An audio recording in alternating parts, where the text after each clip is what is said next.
This is the Jewish Executive Project, a podcast that interviews inspiring and accomplished leaders in the world of business and entrepreneurship. Join veteran international businessman Mike Aaron and performance and leadership coach Rabbi Jacob Rupp, the executive director of Aish, Minnesota, as they discuss what it means to lead through the lens of Jewish values. Thank you so much for joining us for this inaugural edition of the Jewish Executive Project. My name is Jacob Rupp. I am one of your co-hosts. I am the executive director of Aish, Minnesota, and a executive coach. My co-host, who will be joining us for the interview, is a dear friend and mentor of mine. His name is Mike Aaron, currently residing in La Jolla, California. He has over 25 years of global experience in corporate finance, M&A, banking, and entrepreneurship. We will do a deep dive into Mike's career and his lessons. He's just a virtual treasure chest of both business and life advice. He's the mentor of mentors and someone who's been very influential in my life. Our first guest for the podcast is someone else who's a more recent friend, but in no way, in any way less of a mentor of mine, and is actually the president of Aish, Minnesota. His name is Chaim, Hebrew name, Fink, and he's the president and CEO of Tamar Fink, which is a wealth management company. Ken and his firm have implemented plans that will generate, watch this, $1.3 billion for charities. And he has been able to raise more than $250 million in legacy gifts from over 100 donors. So really the concept of this project is that we want to show the Jewish world, we want to present, we want to showcase inspiring Jewish executives. And so I've partnered with one and we're interviewing another, and the amount of wealth when it comes to wisdom here is phenomenal.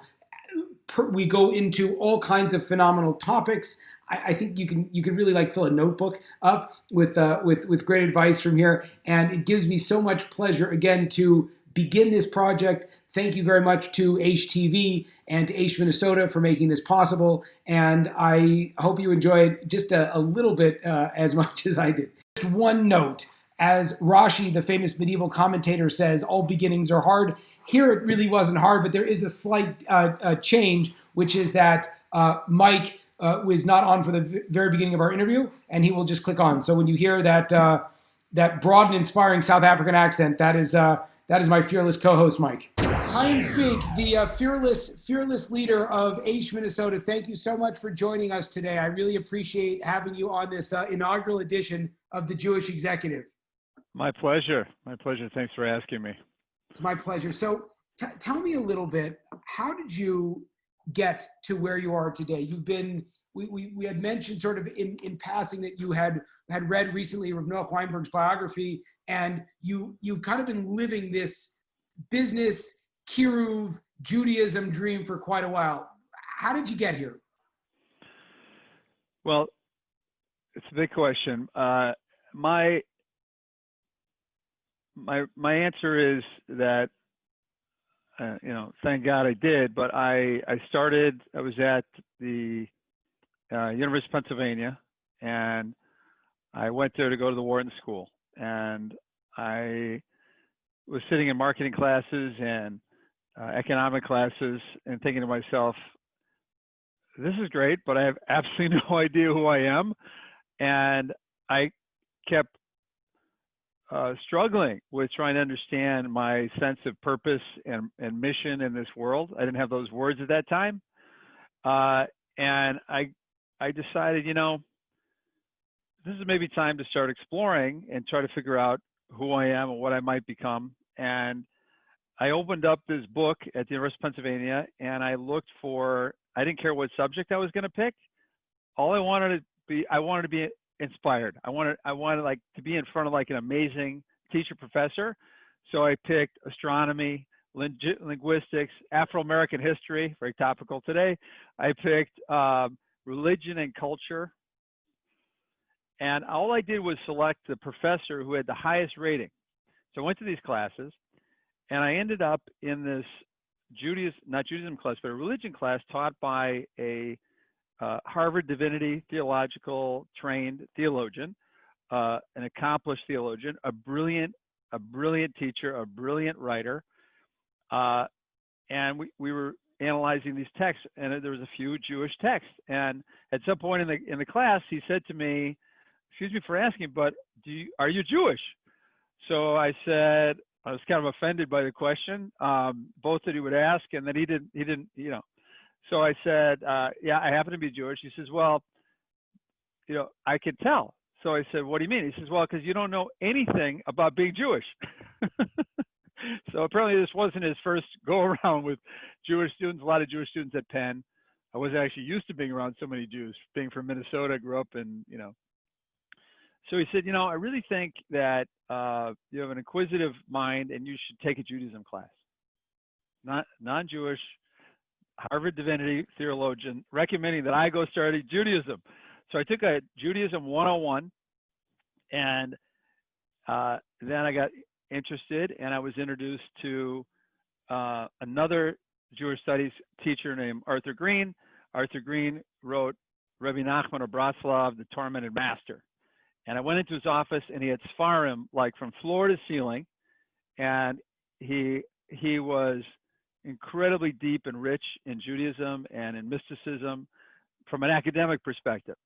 And he became my mentor. So I took I think 6 classes from him. My parents thought I literally dropped off into the insane asylum.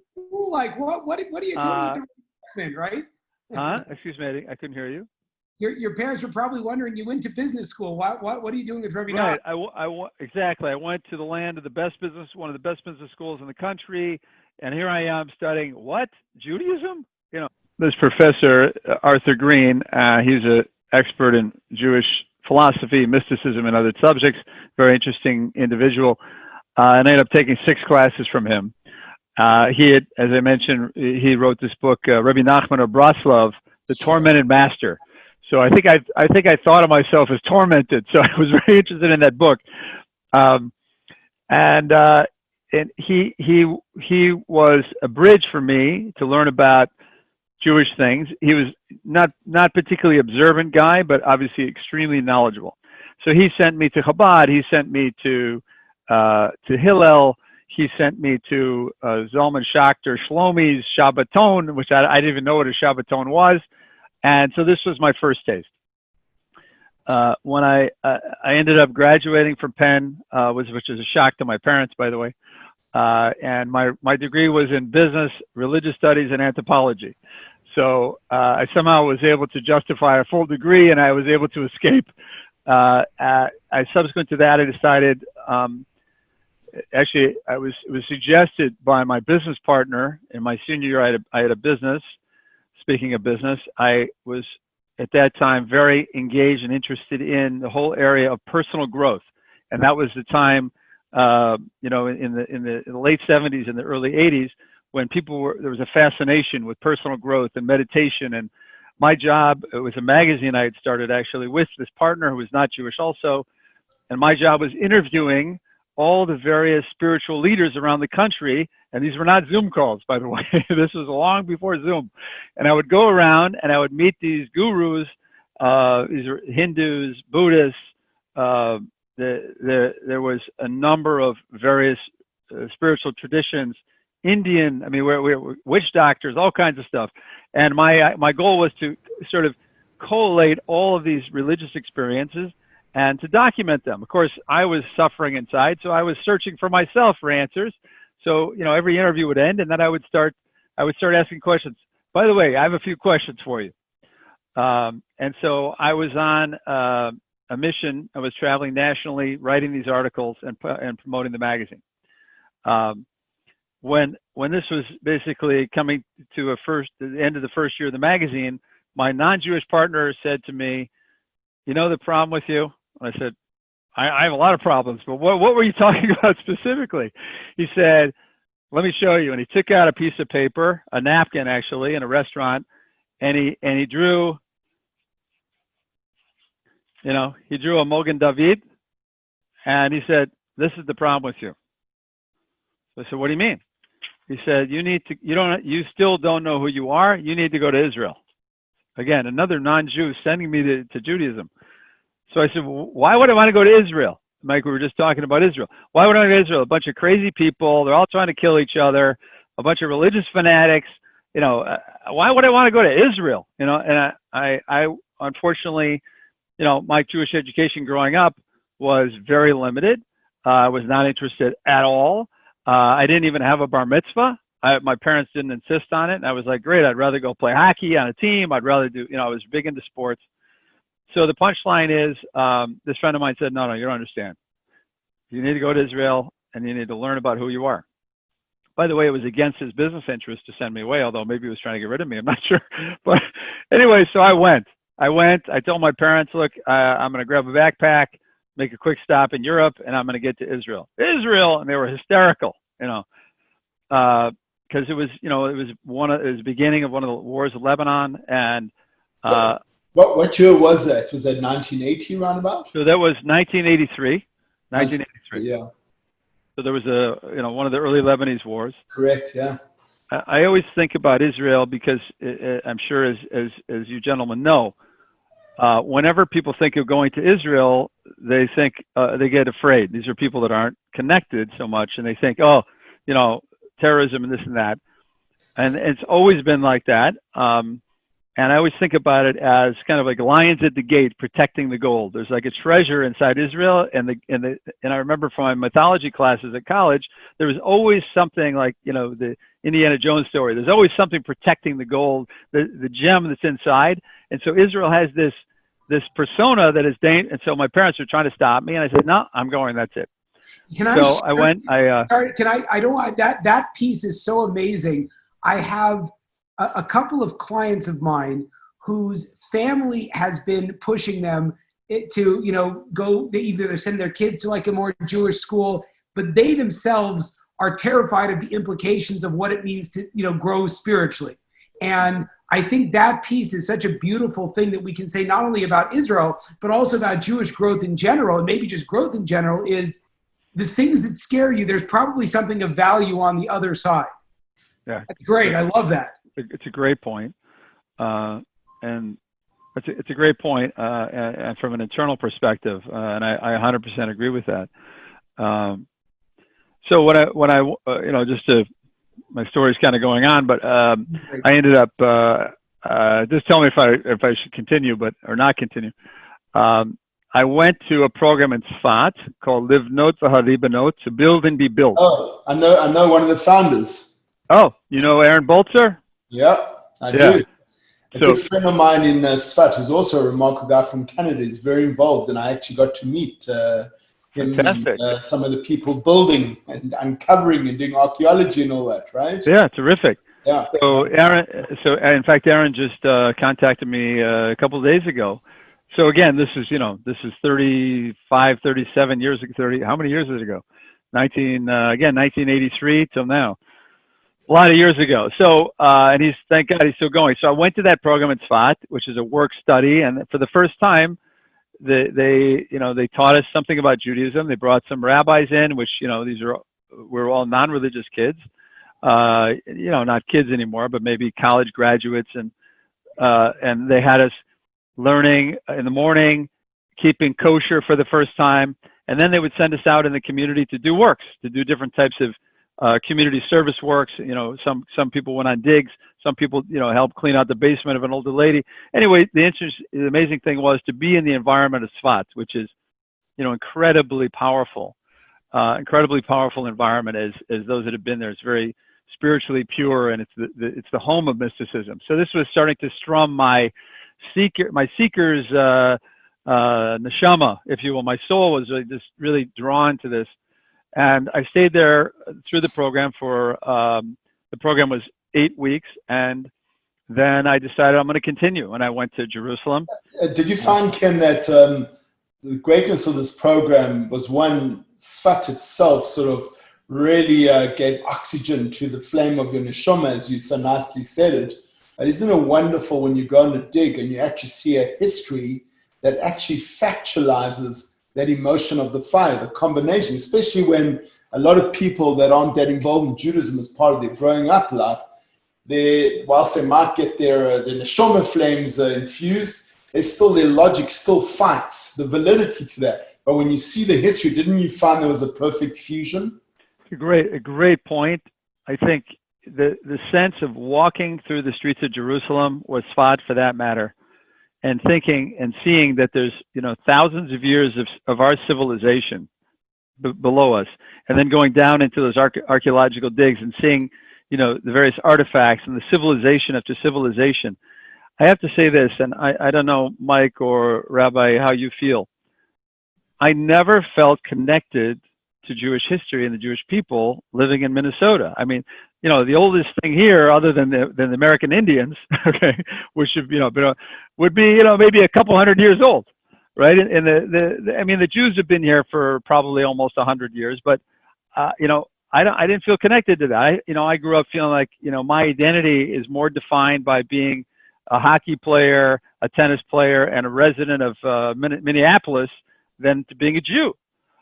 When I went to, and like you said it, Mike, beautifully, that sense and connection to seeing civilizations that are part of me, and that's a part I never got before. I started to study the history at Livnot and then continued in yeshiva to connect to the history of the Jewish people in a powerful and meaningful way, and see it eye to eye was extremely powerful. And as you say, strumming not just the neshama, but the mental engagement. And so was very, it's hard to put it in words exactly.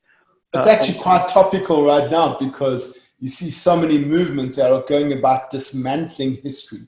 So making choices, this is a black mark of history, this is a good part of history. We'll dismantle the black marks. And what they don't, in my opinion, in my humble personal opinion, is that history is made up of the goods and the bads. Together, collectively, they're called history.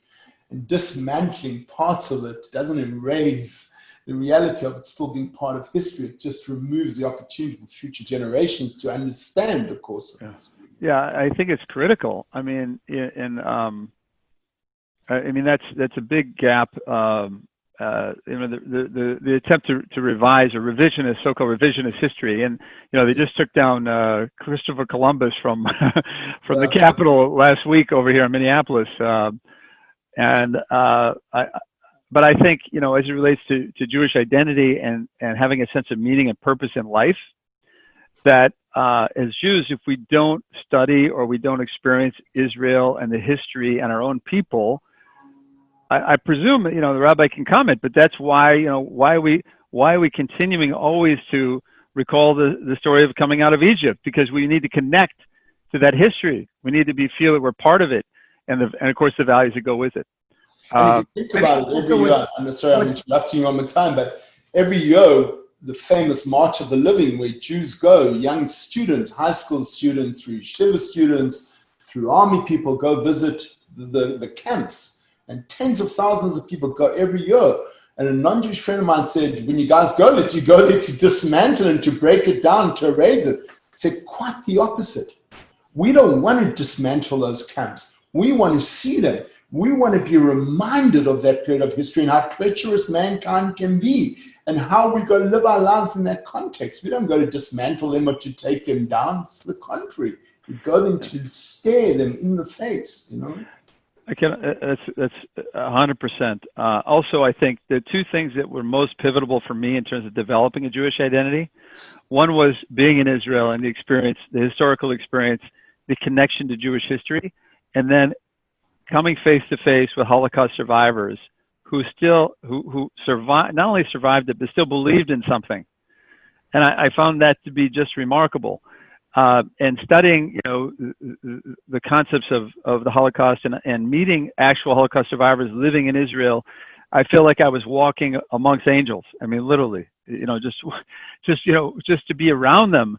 And once I'd, studied, and of course I'd heard of the Holocaust. I saw, whatever you see as an American, but to see that face to face in Israel, and to see essentially the birth of Israel on the tail of the Holocaust as a continuation and a blessing of God, of what God brought to the Jewish people in the world, and to see myself as a part of that. That to me was so powerful. I wanted so to, powerful. If I could throw in also something that's so fascinating about that, and this whole concept that so often people are, there's a certain, again, not to knock America or anywhere that's not Israel, but there's a certain level of, our lives are our lives, and then the everything else is like spirituality. I don't really get so involved with that, etc. And having that appreciation that there's a gravity that kind of extends beyond, and a purpose that extends beyond, that's the thing that anchors a lot of people in life. If they don't have that, it's lost.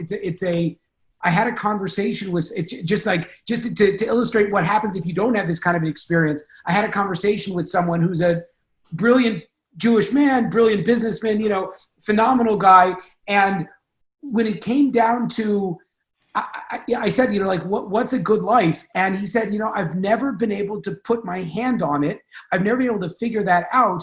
And it's always something I've been missing. I could always materialize, okay, I want a big house on the beach. I want this goal with my business. But when it comes to the esoterics of life, I'm not really sure what that looks like. And the fascinating thing was he quoted his grandfather. And I said, it's so interesting. You picked what extends through generations is something that's fascinating. So I think that's that piece that you're touching on, you're discussing, finding the kind of the root from which everything else grows.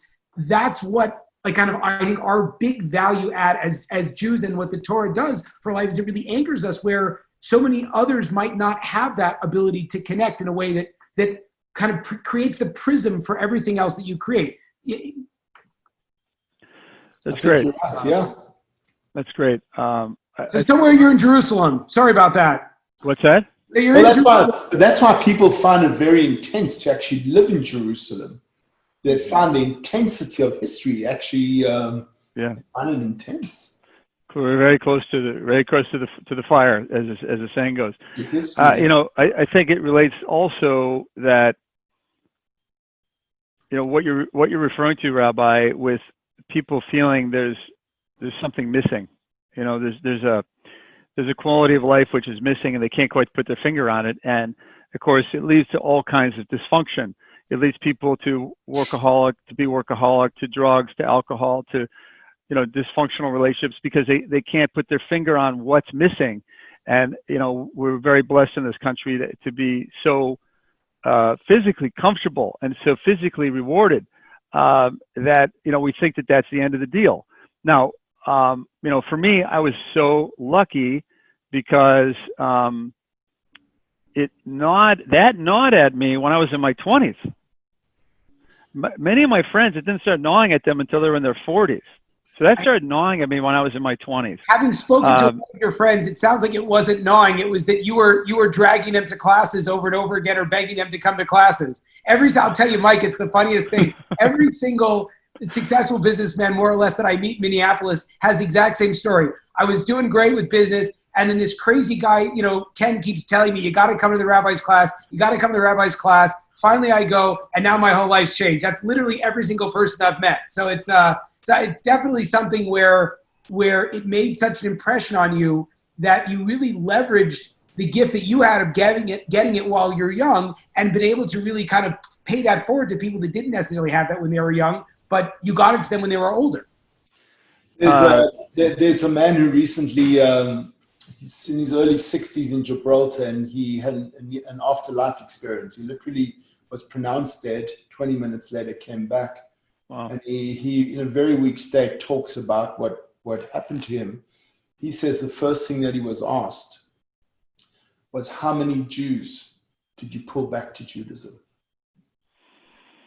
That's a crazy story. Yeah, I actually have the video of him talking, Wow. And I'm happy to send it to you guys. He says that was the first thing he was asked. So Ken, it sounds like at 120, you're going to be able to answer that one with a smile. Well, I'm not getting a lot of credit for becoming a great Talmudic master. So I got to do everything I can. So I got everything I can. I have the same challenge.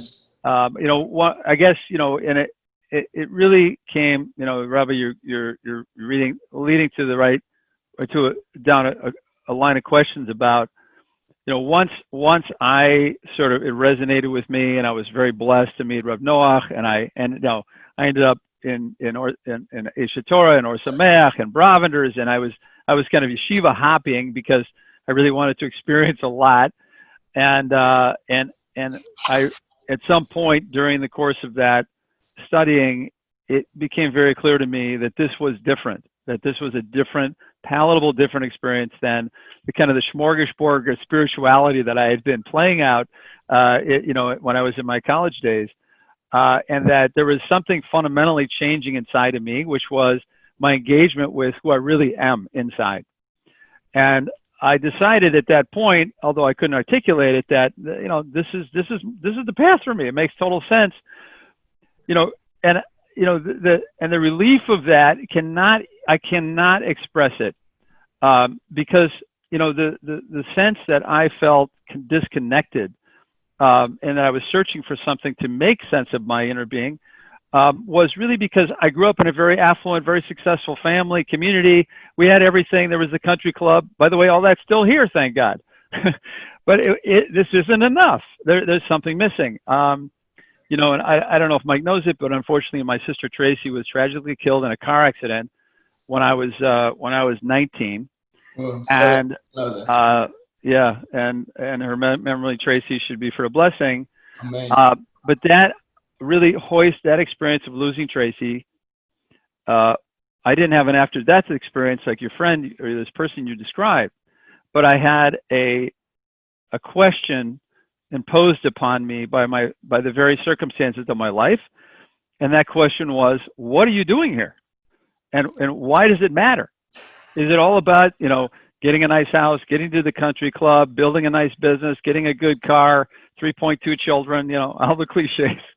Is that it? So, that question gnawed at me for years. So emerging out of Israel with, after my first visit there at the time, with a sense that I had a path and a direction and a connection, it was invaluable. Not that I wanted to give up having a nice life and a successful business, because I always felt like there was something in that for me that was very important. But the integration of that and coming back. There's no suggestion that is there's no suggestion that that's a requirement. There are obviously some people that have that extremely relevant connection to God at the highest level. We see them in Mei Sharim. They live on nothing. Their feet literally don't touch the ground in the world that we're accustomed to interacting. If I'm just going to jump over a second, a while back I was living in Toronto, and I went through this questioning that you're talking about, and I decided, thank God, I'd had some success in business, and it wasn't stimulating me anymore. In fact, I didn't particularly like the environment, the business environment, and I went to see a gadol in Toronto at the time. My rabbi took me there, and I said to him, I want to stop being involved in business, and I want to become more involved in community leadership, community affairs, and I want to discuss the best way for me to apply my talents. And I'll never forget, this big gadol looks at me and he says, what talent were you blessed with? So I said, well, I'm assuming so far my ability to create wealth and then to benefit the community from that. He says, don't waste your blessing. Other people are blessed with community roles. You go back to what your blessing is. Goodbye.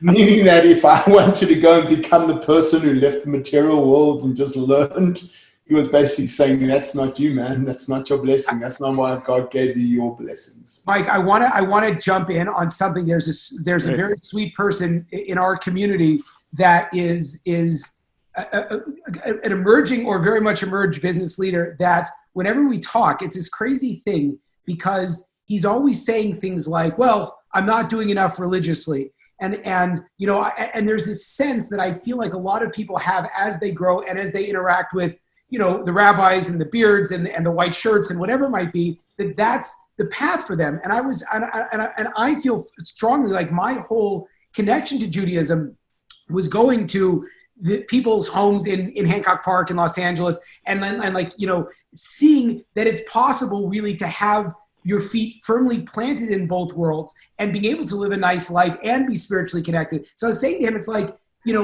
you have to live this role. Like it's a very similar thing. It's like you have to live this role unapologetically. Do you have to grow spiritually? Everyone has to grow spiritually. But it's like there's a lot of people that are going to look at the life that you have, the relationship that you have with your kids, how you run your business, and that's going to be 1,000 times more inspiring to them than seeing someone who they can't relate to what they're learning, it doesn't relate to them. So it's like owning this position and doing it unapologetically, I think is so crucial for people. Like, that's why God gave you this ability. That's why God gives you the ability to give tzedakah. Like, he wants you to have it and you to influence with it. I think that's an important piece. Yeah, terrific. I guess I look at it like that, there's certainly a very important role for, Rebbeim and for students that are learning full time. But, most of us are not going to do that. And as Rabbi mentioned, I feel like a mission, a sense of a mission. Part of my mission is, and that's why I started Aish, Minnesota, was because I felt like I was so lucky that I was able to connect to my Jewish history and my Jewish self and my Jewish lifestyle and all the things that have been just amazing. But my friends, at least half of them are married to non-Jews, and most of them are suffering, had been suffering through some sorts of existential crises, and because they really had no exposure to this. So I started to feel like it was an obligation for me to share that, and I became passionate about trying to share it.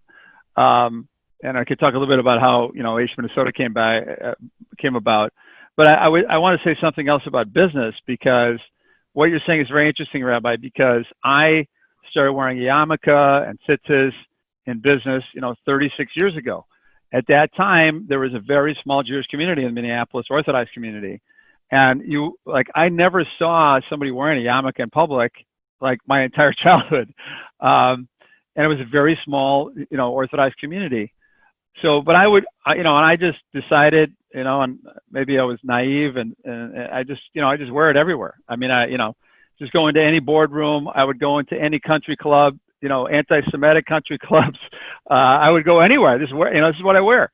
And this is who I am. You don't like it? I'm sorry. And some very interesting things happen. I like to say Minnesota is like the land of the, it's the blue eyes and the blue ears, from the, it's the land of the Norwegian, so at least at that time. Now, obviously, a little more culturally diverse, but at that time, I mean, people thought I was really from another planet. But here's the amazing thing. And I started building a financial planning and a financial advising firm, and that's all about trust. And people would see that I was a person that believed in something, and I was willing to walk in to look like, and I don't look like everybody else. And when I was young, I had a beard because I wanted to look old. Now I'm getting old, I want to look young, so I took the beard off. Okay, but in those days, I had a beard, not a long rabbinic beard. I had a beard, and I had big yarmulke. Anyway, the point is that that resonated with many people, that I believed in something. And then Jews would see me and they'd say, they were a little embarrassed. Some of them like, oh God, what is this guy?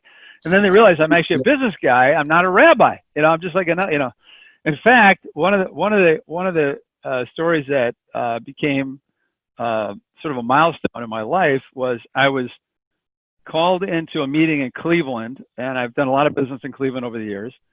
I flew in on April 15th. I remember April 15th, and the story is important. I went to meet a new big hitter, excuse me, who was a potential client, excuse me. And I got to the office, and the receptionist said, well, I'm sorry, Mr. Big, he's not here. Well, what do you mean? I just flew in here. She says, oh, I'm sorry, he missed a plane last night, and we didn't have your number, and blah, blah, blah, blah. Okay. All right. So and I thought, okay, now I'm here. What am I going to do? So the building next door, there was an accounting firm, April 15th, and I'm working on another matter there. I went over to see the accountant. He said, I walked in, he said, I can't see you, just a standing meeting only. It's April 15th. You got to be kidding me showing up here. So I said, it's just an hello. So I'm standing there talking to him, and about 35 feet away across many cubicles, there's an older gentleman, and he yells down across the hall. He says, "Hey, are you a rabbi?" He said, "I'm a yarmulke." So I turned around and I said, I was sort of shocked, in kind of a hush office. I said, "No, I'm not a rabbi." He says, "Well, what are you?" So then I didn't know what to say. So I said, "I'm a Jewish Robin Hood." So he's, "What?" I says, "Yeah." I said, "I take taxes from the government and I give it to the Jews for tzedakah, charity." So he looked very confused, very confused. He said, "Well, when you're done here, come down to my office." Okay, so I turned to the CPA and I say, "Who is this strange guy that's yelling at me across the hall?" He says, "Well, he's a little eccentric, but his name is Bob. He not only owns this building, but most of the street that we're on, which is Chagrin Avenue." Okay. So I went down to his office. I ended up becoming very close to him. I did a plan for his family. He was interviewed in Forbes magazine about the charitable plan that we did for him. And he ends up giving, at that time, $40 million to the Jewish community, and turns into about $200 million. And that article in which I told him, "Don't mention my name and don't mention your net worth," he violated both of those requests. And it started, sort of kind of a very productive aspect of our firm becoming known nationally. But, and all that can be traced back to him seeing me in a public place in yarmulke. But it's also traced back to something more than that. What did he see in you? He saw a person who his vocation didn't require him to wear kippah, meaning you weren't a rabbi, but you were a person who was bigger than yourself, that every minute of your waking moment, you wanted to walk around identifying that who you are wasn't Ken and your net worth. It was something bigger. And you had the courage to walk around identifying with that. And particularly older people, remarkably accomplished older people, they respect that because they know that that's such an intensely embedded quality of excellence, and that's what he really saw. That's what he saw. Yeah, thank you. That's very beautifully articulated. So I actually had an experience where I went to a meeting wearing a kippah. Person says to me, "I really don't like Jews, but I do like the courage that at least you have to identify with them." I still don't like you guys, but you got courage. I'm like, all right, cool. We're making progress. That's a two-sided compliment, right? Yeah. Well, at least he was honest. At least he was honest about it. Correct. Yeah. So I found, I don't know, Rabbi, maybe you have another question along those lines, but I found that being a exposed, open, observant Jew in business is absolutely terrific. And I mean, I've even had in our charitable consulting, we even had a large Hindu organization hire us because we some of us are believers. We believe in something, and many other things have happened. Not to mention the fact that I think, Rabbi, you make a very astute point, which is that most people are not going to go become full-time rabbis. Most people maybe not even get the opportunity to go sit in yeshiva, but they are looking for something to impact their life in a positive way. And coming from a business person, it's a lot easier to take, and it's a lot easier to see, and it's a lot easier to understand.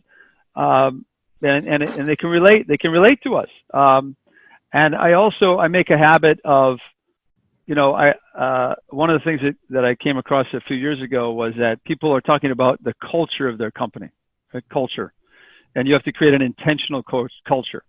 And so I hired this expensive consultant, and he said, "You need to write the 30 attributes that of your company that create the culture of your company." 30 attributes, that's a lot. And then I started thinking about it. Well, we have like 613 attributes, 613 mitzvahs, which define our culture as Jews. And it's this is actually relatively easy for me.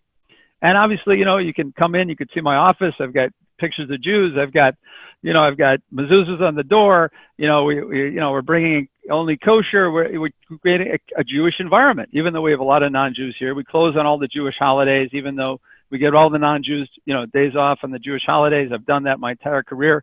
They love working here. And I think that, the way that I've tried to do it, which is, certainly not the best and not perfect, and I always so much to learn. Just trying to integrate, the ideas that make Judaism relevant and interesting and exciting and helpful, into my own life, and then try to share it with others as I go through my day.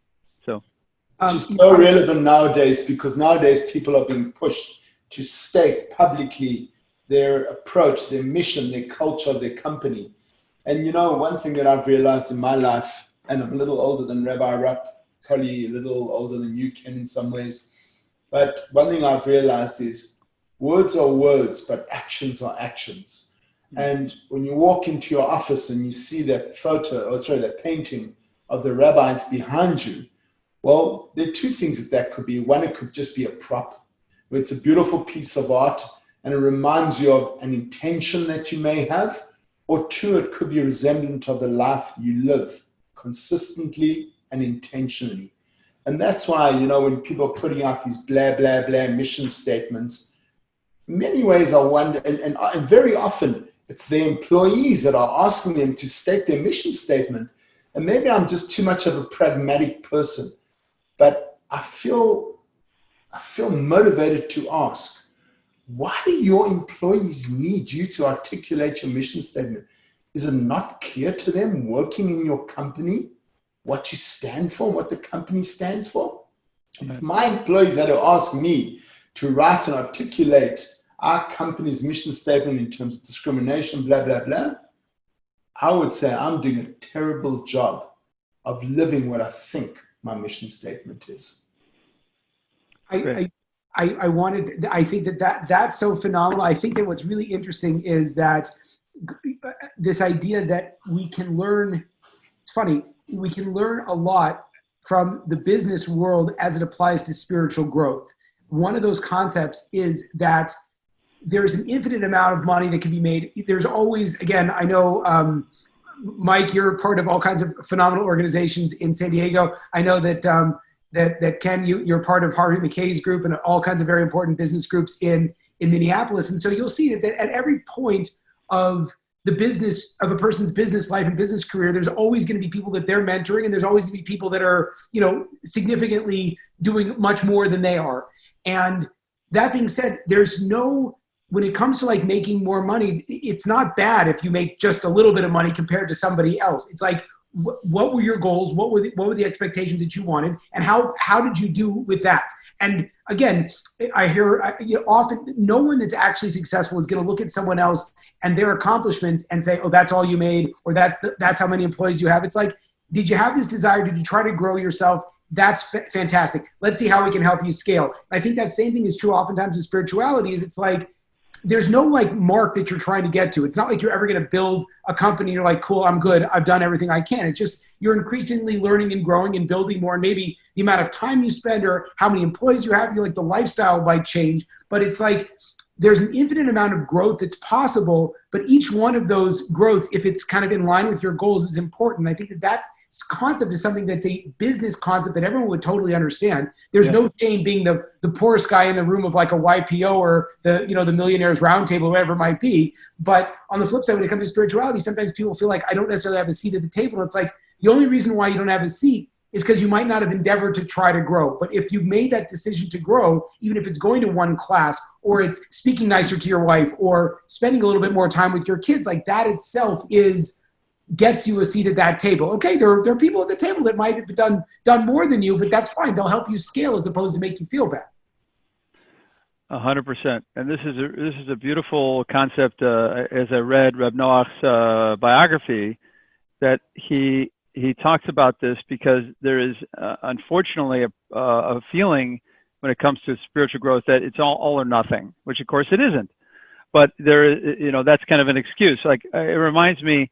I remember one of the rabbis saying to a good friend of mine, if you don't keep the laws of Shabbat, but and starting and doing all of Shabbat is impossible. But why don't you do this? Have one room in your house, which is Shomer Shabbat. Like, don't turn the lights on and off in that room.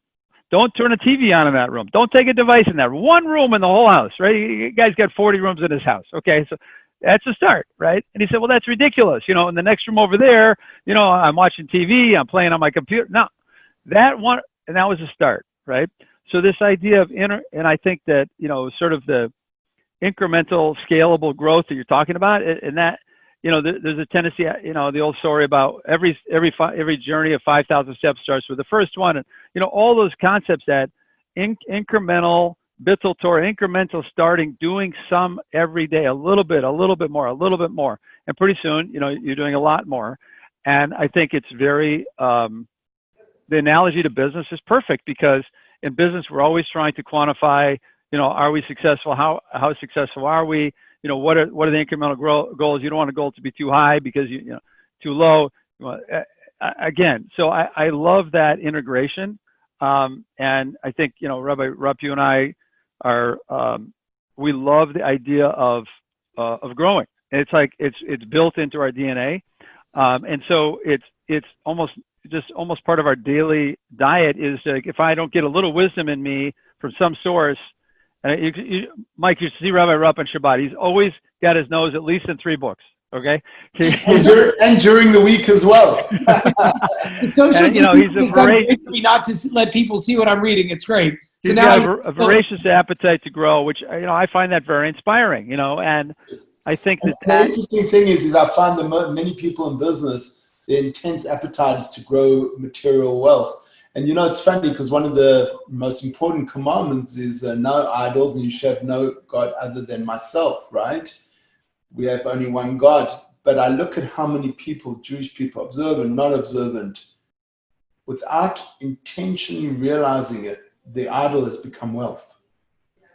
And they worship their balance sheet more than they really worship other things, the important aspects of Judaism.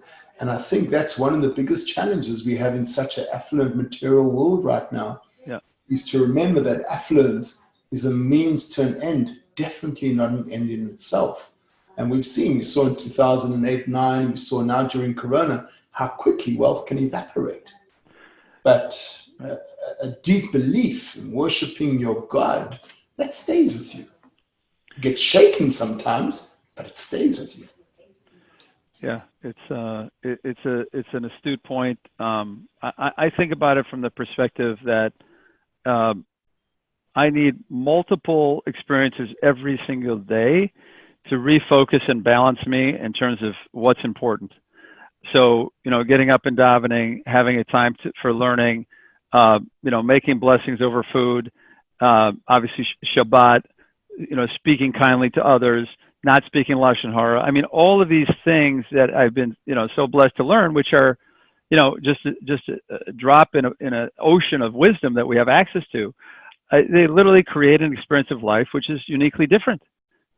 And you know, one of the things that I always tell, it's not just uniquely different for you. Every person you touch gets touched with a beautiful sense of life. That's the greatest thing about it. Yes, one thing, you grow beautifully, but can you imagine every person that you touch, whether it's in standing in line at Starbucks, whether it's your family member, whether it's an employee, when you bring that manner, speaking gently to others, no lashon hara, things like that, can you imagine how you touch their life? Every single day, if you had to count, you probably can't count the number of people who you bring a nice, delicate, and gentle touch to their lives. Yeah, so thank God. I'm very, very blessed to have that as a mindset, and also, you know, I think a couple of things in learning the laws of tzedakah, that the wealth that we build is not ours. It actually doesn't belong to us. We're stewards of that wealth. Correct. And one of the things that I talk with, and you, of course, this message is important in the community, but you know, and I try to teach my kids this too, that, you know, here's your allowance, right? And 10% of this is actually not yours. This belongs to God. You have to give it to help somebody else. Homeless person, put it in a tzedakah box. And I also tell when people, like, we get interns here and we have mentees and all the mentoring program, I always tell people that I learned very young to give away at least 10% of what I make every time, whether I feel rich, poor, it doesn't matter, because that is a way that I feel that my resources are to remind myself that they actually don't belong to me. They're here. They're given to me. God gives them to me in order to give them to other people, and Right. not just my money, but also my time. We're supposed to give at least 10% of our wealth. But what about 10% of our time? We should also be giving 10% of our time and 10% of our creativity, and at least 10% of us doesn't belong to us. It needs to go back to service. So I think about it, and I try to talk about it in that way. And by the way, it resonates. And the more you behave as a competent, incredible custodian, you kind of pray that Hashem will give you a little longer to be the custodian of that wealth, right? Yes, that's the Rosh Hashanah discussion. Yes, please give me a little more time to not mess it up so badly this year. Let me continue to be a custodian on your behalf, right? Yeah. So I want to be very mindful. I'm assuming that, I'm not assuming. I could definitely go on for another quite a few hours here, but I assume that people have things to do. I wanted to if possible, just, I guess, if with Mike's permission, to end the interview with a question for Chaim, that you've spent your whole life both in business and in Jewish growth. And when you think about perhaps what does the name of our project here is called the Jewish Executive Project, what is unique about being a Jewish executive? If a person really wants to embody both of them, what are some of the traits perhaps that they would have to cultivate in order to be a Jewish executive? What are some of the traits? Well, it's a wonderful question. I think Rabbi, first define what you mean to be an executive. That's also a great question. Really, the idea is a person who assumes, I believe, stewardship over his own life. I think everyone can be in a lot of ways an executive, but then the idea is that people rely upon you, and that you have that responsibility of providing both, not just the financial well-being for providing for other people's financial well-being, but just to be someone that can lead people. I think you touched on a wonderful question, and there's, speaking of books, there's thousands of books and thousands of speeches and podcasts about leadership, and I think it's actually pretty simple. I think that leadership is not just about standing up in front of a bunch of people and yay rah rah and mission statements like Mike said that are a little bit phony. They're pasted on the wall. I look at leadership as setting an example through lifestyle, and setting an example through decision making, and making decisions which sometimes actually end up being less profitable, less beneficial for me or for our company, but they're the right decision. So it's always easy to make a decision which is beneficial to you. The hard ones are when you have to sacrifice something in order to demonstrate that you have a value. As the saying goes, there's no atheist in the foxhole, right? But the interesting thing I find in business, and Mike touched upon it, is that if you're worshiping the almighty dollar, you're worshiping building your net worth, and that's all you care about, then people are tools in your way. They're mechanisms for you to achieve that end. So to me, that's not Jewish leadership. That's not. And by the way, in some ways, it's easier to say what Jewish leadership isn't than it is to say what it is. But that's not Jewish leadership. So we for example, let's just take the current situation. A lot of people laid off employees, stopped paying people, didn't pay their rent, didn't pay their, went to everybody and said they're broke, and it's really not true. Okay, it's really not true. Their cash flow is fine, but they use it as an opportunity to, slash and burn, and it's interesting. A friend of mine, who the rabbi knows well, he's a big real estate owner, and he said, I'm finding it very ironic that, the small business owners, they're doing everything they possibly can to pay their rents. But, the big corporations, they're all calling me. They want relief. Okay. And they're carrying, hundreds of millions of dollars on their balance sheets, and they're saying they can't afford their rents. So to me, some of the actions which, for example, in our company, thank God we didn't lay anybody off. we're continuing to do everything we did before, even though, we've had serious economic consequences, just like everybody has. But to me, the value of the relationship between my employees and myself and the culture we have is more important, even if I lose money for the next 6 months or a year. It's more important for me for people to feel safe and secure, and that, their life isn't upside down. So it's just an example. So I think that, the qualities that define the Jewish leadership are, the combination of chesed and gevura, of kindness and judgment, and finding the right balance of that in business, and knowing at all times. And Gary Turgo, who's the vice president, the chair of Chemical Bank and now TCF, he said it beautifully to us. Yeah. Gary. So Gary is an amazing person, and he said, we have to be modest. We have to be cognizant that we need to make Kiddush Hashem. We need people to know, to look at us as Jews and think, Jews are doing something different. He represents, he's got a yarmulke on, that's fine. He looks like he's religious, but, do his actions, are they consistent with that? And Gary is one of the great business leaders of our time, in my opinion, because he does that. And so I look at him and I say, at his level, he can be modest, and I need to be modest. I need to remember that everything that I do is under scrutiny. So I think that but also you make a good point. You chose someone that helps you remember your benchmark. Yeah, beautifully said. Yeah. Unfortunately, Rabbi, I do have to get off in about a minute. Gentlemen, this was such a pleasure. Thank you so much for the time. I really, really appreciate it. Thank you. I appreciate it. Thank you, Ken. Nice to have met you, and appreciate all your insights.